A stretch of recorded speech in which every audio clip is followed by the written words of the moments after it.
안녕하세요. 저는 아들과 손자를 지키기 위해 전처와 가짜 며느리의 음모를 밝혀낸 70대 할머니입니다.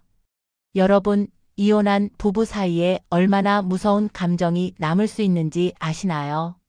저는 3년 전 아들의 이혼 때는 그저 서로 맞지 않아서 헤어지는 거라고만 생각했습니다. 그런데 전처의 복수심이 얼마나 무서운지, 그리고 돈 앞에서 사람이 얼마나 잔인해질 수 있는지를 뼈저리게 경험했죠. 오늘은 그 충격적인 이야기를 들려드리려고 합니다. 저는 서울 강남에서 남편과 함께 건물을 운영하며 살았습니다. 남편은 5년 전에 암으로 세상을 떠나셨고, 외아들 현준이가 사업을 이어받아 운영하고 있었죠. 현준이는 3년 전에 이혼했습니다. 대학 동창이었던 전처 미정 씨와 10년을 살았는데 성격 차이로 갈라섰다고 했어요. 엄마, 미정이랑은 정말 안 맞아요. 서로를 위해서라도 헤어지는 게 나아요. 이혼 과정에서 재산 분할 문제로 조금 다툼이 있었지만 그래도 법원 판결대로 정리가 됐습니다. 미정 씨는 현금 10억과 아파트 한 채를 받아갔죠. 그래도 10년을 같이 산 사이니까 좋게 헤어지자. 현준이는 끝까지 신사적이었습니다. 하지만 미정 씨는 달랐나 봐요. 이혼 후 1년쯤 지났을 때 현준이가 새로운 여자를 데려왔습니다. 엄마, 소개할 사람이 있어요. 진이라고 제가 만난 사람 중에 가장 착한 여자예요. 진이는 35살의 미혼 여성이었습니다. 첫인상은 정말 좋았어요. 단정한 외모에 예의 바른 태도, 부드러운 말씨까지. 어머님, 처음 뵙겠습니다. 앞으로 잘 부탁드려요. 무엇보다 현준이를 진심으로 사랑하는 것 같아 보였습니다. 전처와의 상처로 움츠러들었던 현준이가 다시 밝아지는 모습을 보니 저도 기뻤어요. 6개월 후 두 사람은 결혼했습니다. 결혼식은 가족끼리만 조촐하게 했어요. 진이 쪽 가족은 부모님이 일찍 돌아가셨다며 친척 몇 명만 왔더라고요. 결혼 후 진이는 정말 완벽한 며느리였습니다.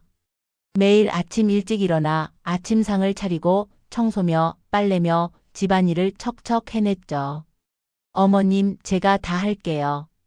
어머님은 편히 계세요.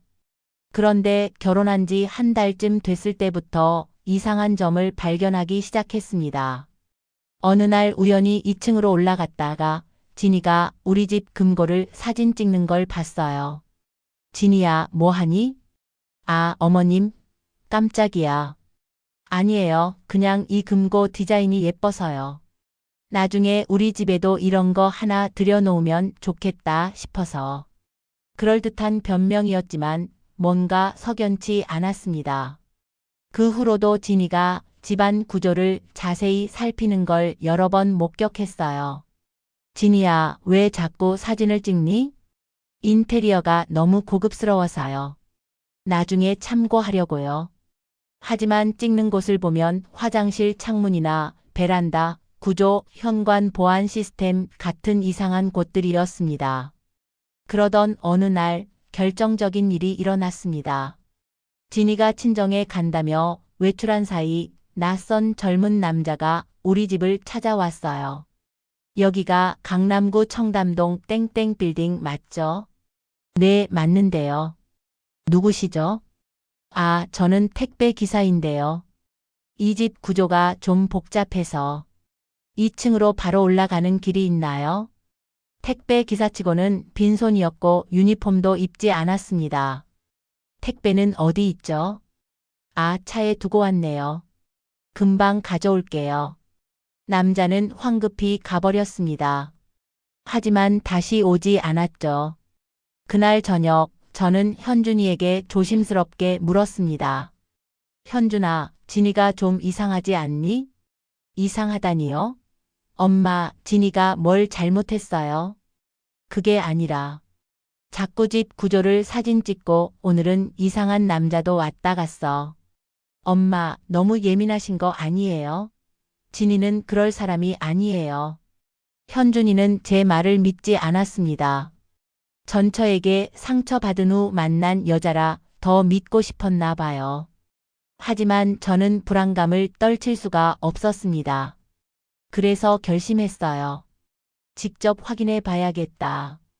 다음 날 저는 오래 알고 지낸 변호사 사무실을 찾아갔습니다. 변호사님, 제가 부탁이 있는데요. 믿을 만한 흥신소 좀 소개해 주세요. 무슨 일이신데요? 며느리 뒷조사를 좀 하려고요. 변호사님은 잠시 고민하더니 명함 하나를 건네줬습니다. 여기 소장님이 제 고등학교 동창인데 실력 있고 믿을 만합니다. 그렇게 저는 탐정사무소를 찾아갔습니다. 어떤 조사를 원하시는지요? 제 며느리 신원 조사를 부탁드립니다. 박진희라는 여자예요. 탐정은 기본 정보를 받아 적더니 일주일 안에 보고하겠다고 했습니다. 일주일 후 탐정에게서 연락이 왔습니다. 할머님, 지금 바로 오실 수 있으세요? 중요한 걸 발견했습니다. 떨리는 마음으로 사무소에 도착하자 탐정이 서류 뭉치를 내밀었습니다. 할머님, 이 여자 이름이 박진희가 아닙니다. 뭐라고요? 진짜 이름은 최수진. 나이도 35이 아니라 42이고요. 무엇보다 탐정이 사진 한 장을 꺼냈습니다. 거기엔 진이와 누군가가 카페에서 만나는 모습이 찍혀 있었어요. 이 사람 아시죠? 사진 속 인물은 현준이의 전처 미정 씨였습니다. 이게 어떻게? 더 충격적인 건 이 최수진이라는 여자가 전문 역할 대행업자라는 겁니다. 역할 대행업자요? 쉽게 말해 가짜 신분으로 연기하는 사람이죠. 주로 불륜 조사나 기업 스파이 같은 일을 한답니다. 머리가 하얘졌습니다. 전처가 가짜 며느리를 우리 집에 심어놨다니. 그리고 이것 보세요. 탐정이 또 다른 사진들을 보여줬습니다.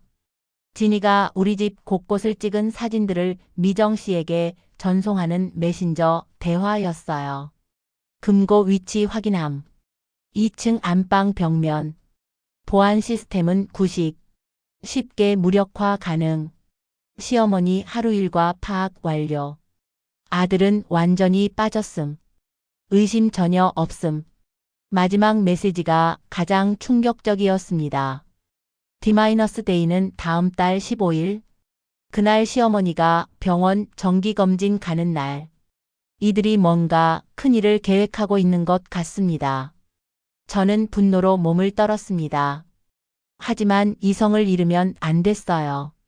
탐정님, 이 증거들 법적으로 사용할 수 있나요? 직접 찍은 사진들은 증거가 됩니다.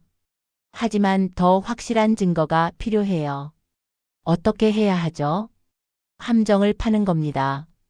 놈들이 스스로 꼬리를 밟게 만드는 거죠.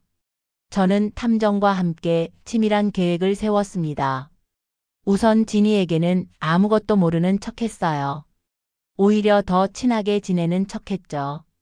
진이야, 이번 달 15일에 병원 가야 하는데 혼자 가기 좀 그렇네. 제가 모셔다 드릴게요, 어머님. 아니야, 너도 바쁠 텐데. 그냥 혼자 갈게. 진이의 눈이 반짝였습니다. 아니에요, 꼭 모셔다 드릴게요. 몇 시에 가세요? 오전 10시 예약이야.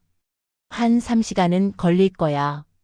진이가 몰래 전화하는 걸 봤습니다. 아마 미정 씨에게 보고하는 거겠죠. D-데이가 다가왔습니다. 그날 아침 저는 평소처럼 행동했습니다. 진이야, 나 병원 다녀올게.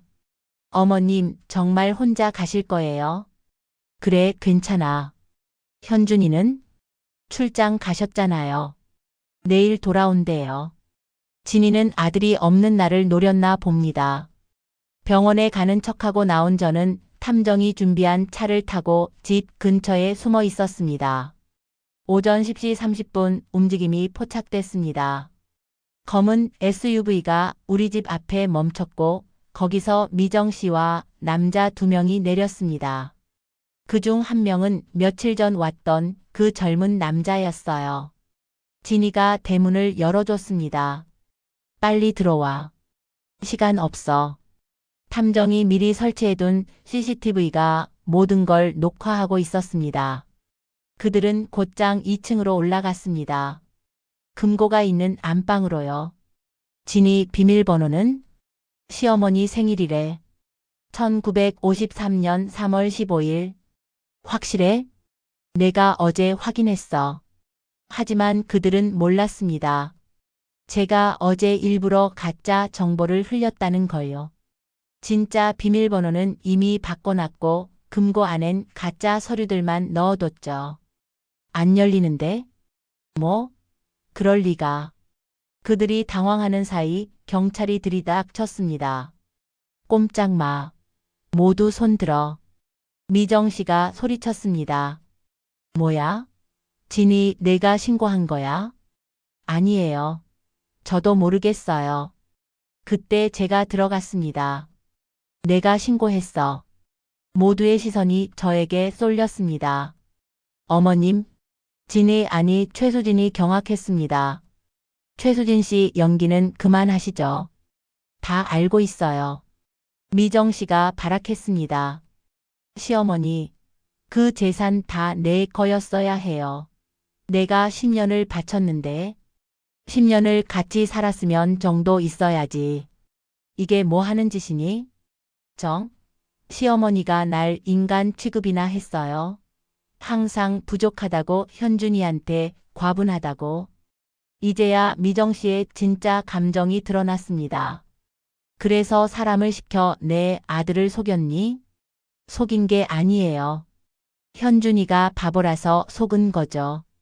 그리고 이 집 재산 원래 절반은 내 거예요. 법원에서 정리됐잖아. 10억? 그게 끝이에요. 이 건물이 얼마짠데? 경찰이 그들을 연행하기 시작했습니다. 최수진이 마지막으로 말했습니다. 어머님, 죄송해요. 하지만 전 돈만 받고 한 일이에요. 그게 더 나빠. 돈 때문에 순수한 내 아들 마음을 가지고 놀았잖아. 그날 저녁 현준이가 급히 돌아왔습니다. 엄마, 이게 다 무슨 일이에요? 저는 차근차근 모든 걸 설명했습니다. 현준이는 믿기 어려워했죠. 진이가. 아니, 그 여자가 가짜였다고요? 미안하다, 아들아. 내가 상처받을까 봐 미리 말하지 못했어.